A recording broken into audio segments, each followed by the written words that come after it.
Welcome everyone. Welcome to Growing Through Exodus.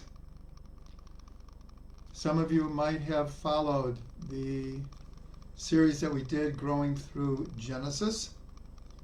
And here we have Growing Through Exodus. So we always give time for people to come on board, and we always sing anyways. So let's sing a little bit, and then we're going to learn.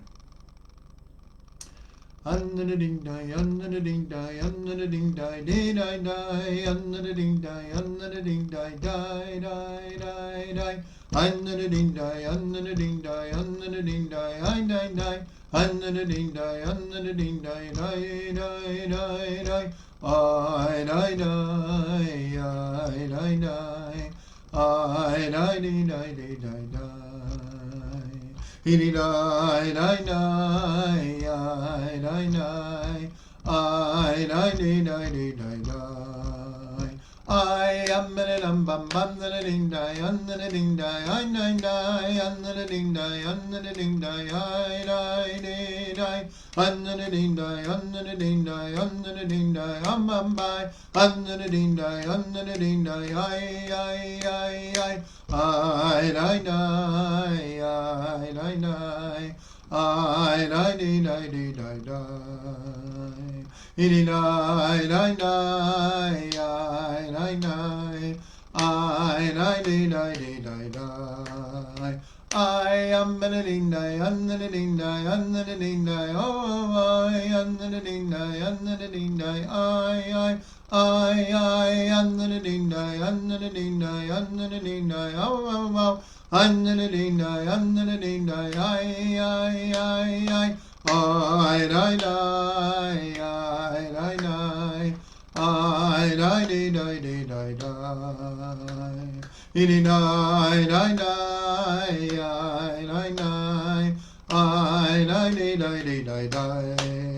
I ding die, ding die, ding die, oh ding die, ding die, I ding die, ding die, I ding die, oh ding die, ding die. I die die, I die dee die dee die die. Dee die die die, I die die, I die dee die dee die die. Welcome everyone, welcome. Before we start the class, I want to dedicate this class to a refuah shlema. Many of you are aware of Rav Ginsburg, Rav Yitzhak Ginsburg. Well, he's been experiencing some health challenges in the last week or two. Not the COVID. And he needs a refuah shlema. That people could remember this name. It should be a refuah shlema for Harav HaGaon Rav Yitzchak Feivish ben Brina Malka. Yitzchak Feivish ben Malka Brina Malka. Should have a refuah shlema. We're starting the book of Shemot, of Exodus. And there's a very, very interesting thing right at the beginning. Once Moshe is introduced, everyone probably knows the story that they were unfortunately killing the male children in Egypt. And so when Moshe's mother gave birth, they hid him for 3 months. And when they couldn't hide him anymore, they, in a desperate move, they put him in a little ark and sent him on the Nile, hoping that at least his life would be saved. Everyone knows the story that the daughter of Paro finds him and has compassion upon him. And then she needs someone to nurse him. She called the Egyptian nursemaids, and he would not take. And so Moshe's sister Miriam is watching the whole scene, And she comes and says, oh, I'll bring you a Hebrew nursemaid. And of course, she went and brought Moshe's mother. And he was with her for the first, I believe, 2 years. And then the daughter of Paro brought him to the palace, and that's where he grew up. And she names him Moshe. We're told that he actually, the Midrash says he had 10 names, but the name that he was given was Yekutiel. And yet, the daughter of Paro names him Moshe, and that's the name we know him from. It's very, very symbolic. We're not going to get into it now, but from the water, Moshe was drawn. So the first letter of Moshe's name is a Mem, which is from Mayim. What I want to address here is a very, very interesting thing, is that right afterwards, the Torah says, and he grew up, and he went out to check on his brothers, meaning the Hebrew slaves. What is missing in the written text is, excuse me, how old he was, but more important, when did he realize he was Jewish? At what point was it revealed to him that he's Jewish? And when you look in the Midrash, which is famous for filling in the blank spaces in the text, it's silent. We don't really know at what point Moshe learns that he's Jewish, and what does he do about it? It's not till he's older. It's not exactly clear, but when he kills the Egyptian who is beating a Jew and he flees Egypt, one of the versions he was 40 years old already. But the bigger question is, since the Torah is archetypal and all the stories apply to every person in every generation, what does it mean that Moshe grew up in the house of Paro? Like spiritually, psychologically, emotionally, for each and every person. What does that mean? And if we realize that, in a sense, we could have the same question about Yosef. Why was it that Yosef not only had to be sold, but he also had to live in Egypt as a slave, and then in jail for 12 years? And the bigger question is, why does all of Am Yisrael have to experience exile before redemption? So these are questions that carry us through Jewish history, the whole cycle of exile and redemption. And since the Torah is archetypal, we take one more huge step here. And it's given over in Kabbalah and Chassidut that the whole story of the Jewish people going down to Egypt,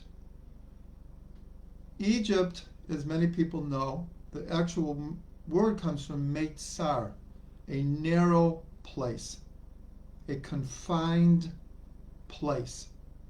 An exile, like from a psychological, emotional state of being, is when we feel constricted, shut down, not able to express ourselves. This is exile on a personal level. So we're told that the whole story of being in Egypt and then coming out to freedom, receiving the Torah, which is our guidebook for the journey, and then spending 40 years in the desert, this is a allegory, a parable of every soul that comes from a very, very high, heavenly, divine, pristine, pure place and comes down into a very confined, physical, world. So the whole story of Moshe being raised in the house of Paro, of Yosef having to go through what he had to in Egypt, of Yaakov bringing his whole family down to Egypt, all of this is the bigger picture of what every single one of us goes through. And this is called, the expression is Yerida L'Tzorach Aliyah.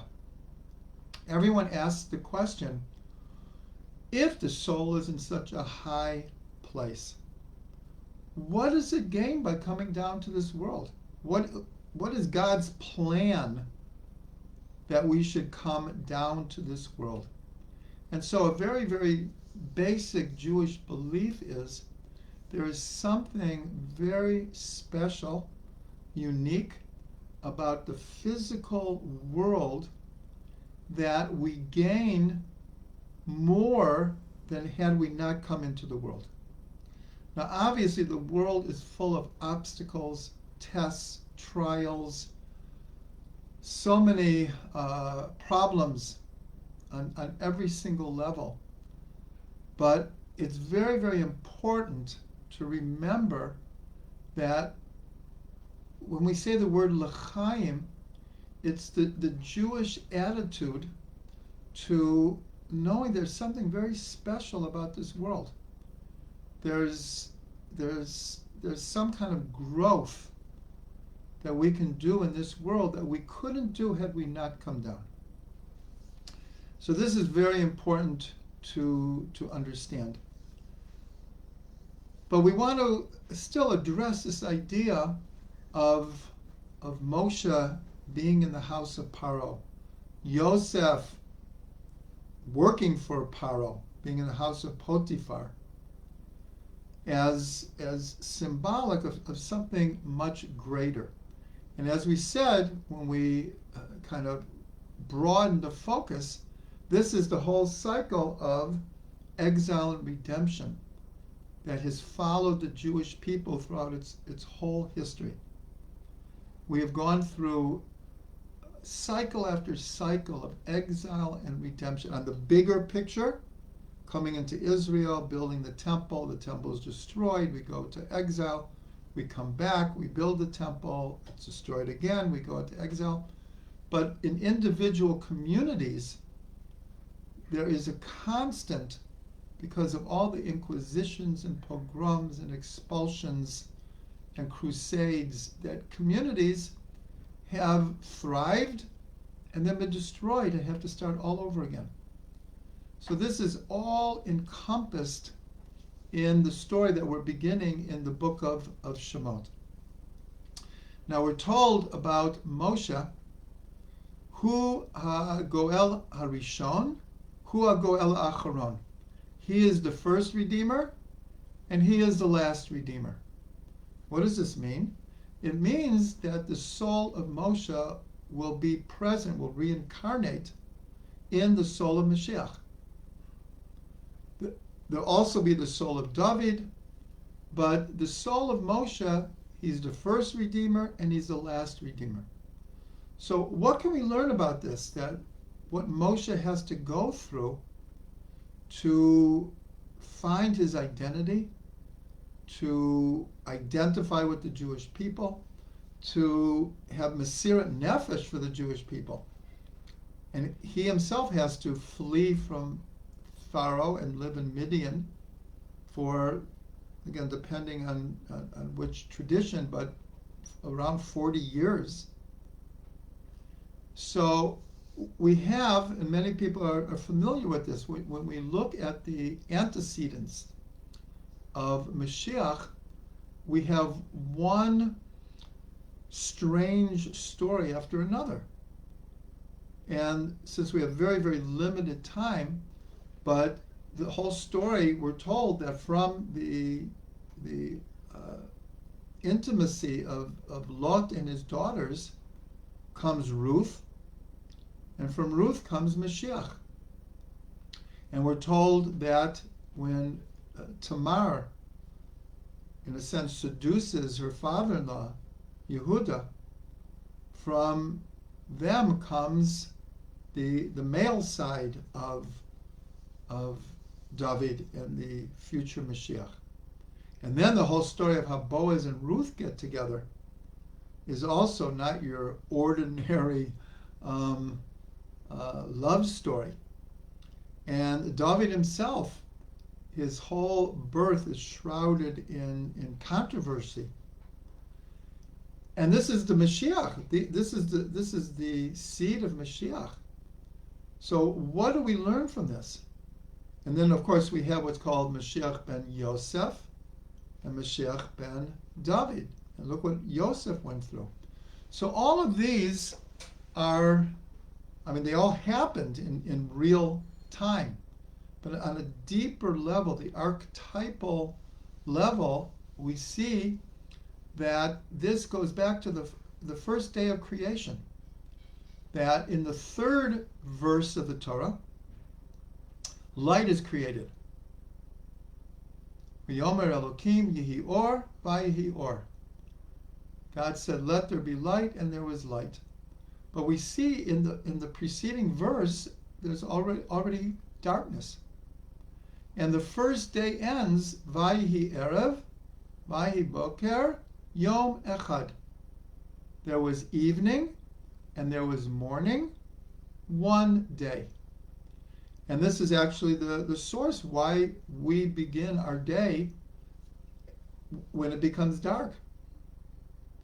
So this idea of darkness coming before light becomes a model, a paradigm for the existential reality of every human being. At first there is darkness, and then there is light. Now again, because of limited time, usually we think of darkness as usually something evil or lacking or bad, but that's not necessarily true.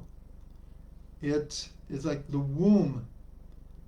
The womb is a dark, enclosed place, a little bit like Mitzrayim. And then the baby is born into the world. On one hand, it's it's freedom, it's expansion. On the other hand, it's coming from a high. The soul is coming from such a high place, and now it's really confined in this physical world. So here we see the more primordial model here is how light comes out of darkness.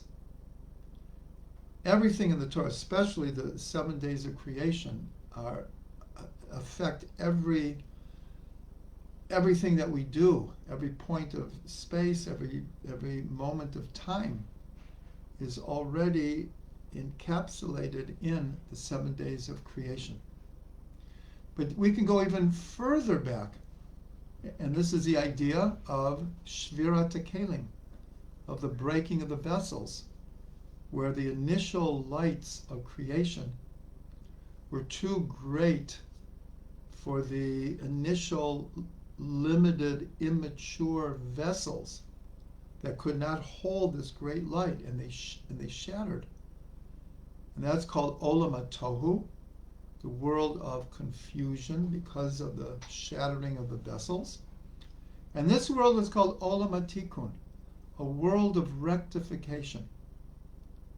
So this whole story that we're telling about going down to Egypt and then coming out to freedom, this is our story. This is every single person's story of coming from our heavenly abode and coming down into a physical, confined world full of challenges and obstacles. But the key is to know if this is the reality of the world, then we don't have to be so thrown off of kilter. We don't have to spin out every time there's a challenge. This is the reality of this world. And so every challenge is an opportunity for rectification and growth. Now, it's not always hard to keep this mindset when we're going through a hard time. This is kind of obvious. But some people, because they don't have the bigger picture, every little thing sends them into a depression, into throwing up my hands and just, I can't handle this. This is too much for me. And other people are, okay, another challenge. What am I supposed to learn from this? What can I learn from this? So this whole series is called Growth Through Exodus. This is the growth that we need to do. That we have to be realistic about the world. And we have to learn that we can be happy even in the midst of all kinds of challenges and problems. Again, some people let the challenges identify who they are. They become one with their problems. Instead of, I am not my problem. I have problems to deal with, but that's not who I am.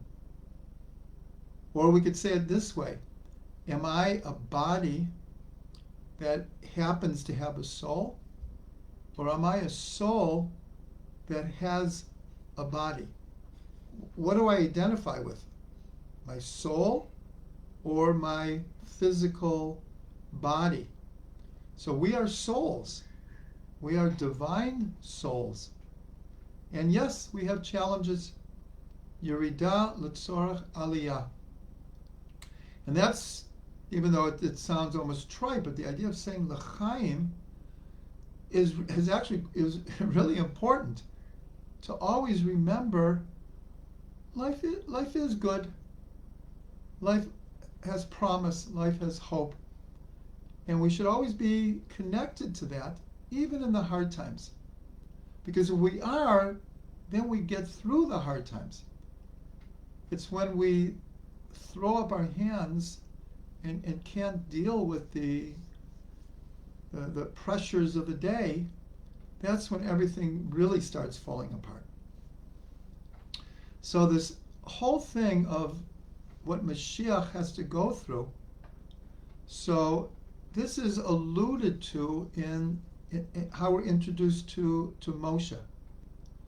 And there is this tradition that Mashiach has to go down to the very, very depths in order to lift up the sparks. My wife heard me saying l'chaim, and so she's coming to pour me a l'chaim. Okay, who am I to argue with my wife?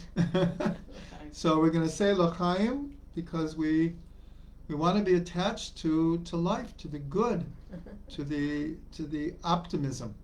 So I'm going to say a l'chaim, and again, I want to dedicate this to a refuah shlema for Rav Yitzchak Feivish ben Braina Malka. Should have a refuah shlema.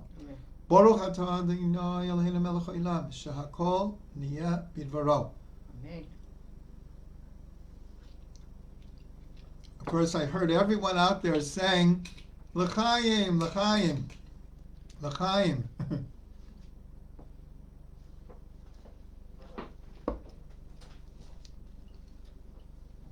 Okay, so I just want to bring a few more thoughts. And then, just one second.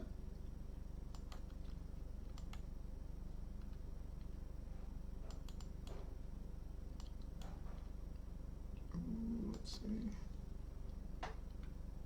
Okay, I was trying to do something here. That's okay. Going back to this idea of Mashiach having to go down into the the very depths to redeem the sparks of light. This is a very, very important part of the teachings of the Arizal, of the Baal Shem Tov, of Rav Kook.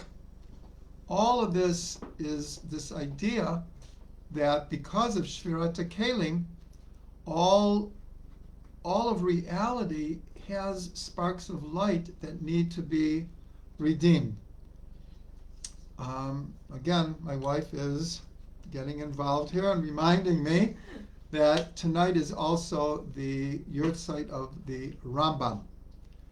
And we, as my wife just said, from Moshe to Moshe, there was no one like Moshe. So it's very interesting that we're starting the book of Shemot and introduced to Moshe for the first time, and tonight is the yurtzeit of the Rambam, whose name was Moshe. So back to the Mashiach and what it means to us. One of the most important teachings of the Baal Shem Tov is that we all have a spark of Mashiach within us. And it becomes the responsibility of each person. We tend to think that this individual will kind of come out of nowhere and redeem all of us. But that's not really how most likely, I mean, it could happen that way. I'd be ready for it right now. But the teaching from the Baal Shem Tov is that we all have a spark of Mashiach, meaning we all have a responsibility to redeem sparks of light wherever they are. It could be in the workplace, it could be in the home, it could be with family, it could be with friends, it could be with strangers, it could be with Jews, it could be with non-Jews. Every situation has the possibility of rectification, has points of light that need redeeming and healing and fixing. And so what Moshe goes through of having to go through what he went through until he was 80 years old at the burning bush. It took 80 years of processing his Jewish connection before God turns to him and appoints him as the leader. But in a sense, God is appointing each and every one of us as a leader in our own little world. Each of us has our world, our associations. And we can bring so much light and healing and help so many people by igniting that spark of Mashiach. So just to wrap all of this up is, first of all, thank you all for coming. I believe by next week we're going to be on Zoom and Facebook simultaneously. We had to realign our Zoom connection today. We didn't have enough time to go on Zoom, but everyone will get the email. And look for us 6 o'clock every Sunday. And just to wrap up here is the story of the whole Torah is our story. Just like when we sit at the Pesach Seder and we read the Haggadah, in one hand we're reading about what happened 3,300 and approximately 50 years ago. But really on a deep level, especially according to the secrets of reincarnation, we are those souls. That's why it says in the Haggadah, Chayav Adam lirot et atzmo ke'ilu yatsa mimitzrayim. A person is obligated to see themselves as if they came out of Egypt. And the teachings of Hasidus goes just one step further. It's not ki'ilu. It's we are them. They are us. It's our story. Our souls were there. According to tradition, every soul that would ever be born in the Jewish faith and every convert who would convert was at Sinai. Not someone else. our our souls, our souls. So the story of Shemot, this is our story. Going down to Egypt is the story of our soul. Coming out of Egypt is also what we're destined to do. And just like all of the stories about Mashiach coming from what appears to be very dark places, very unrectified places, but that's exactly what will fix the world. What will fix the world is taking all the places that are not yet fixed and bringing light and healing to them. So thank you all very much for coming. Please share and come to our website, thetrugmans.com. All of these videos, the whole series we did, growing through Genesis, are up on our website. In fact, there are hundreds and hundreds of teaching videos, hundreds of audio classes, music, poetry, meditation, parsha, articles, chagim, you name it. Everyone come, and you could sign up for our email and get our weekly Torah digest. At the bottom of the homepage, you could sign up for our email and you'll get when all the classes are happening. Thank you again all for coming, and have a good week.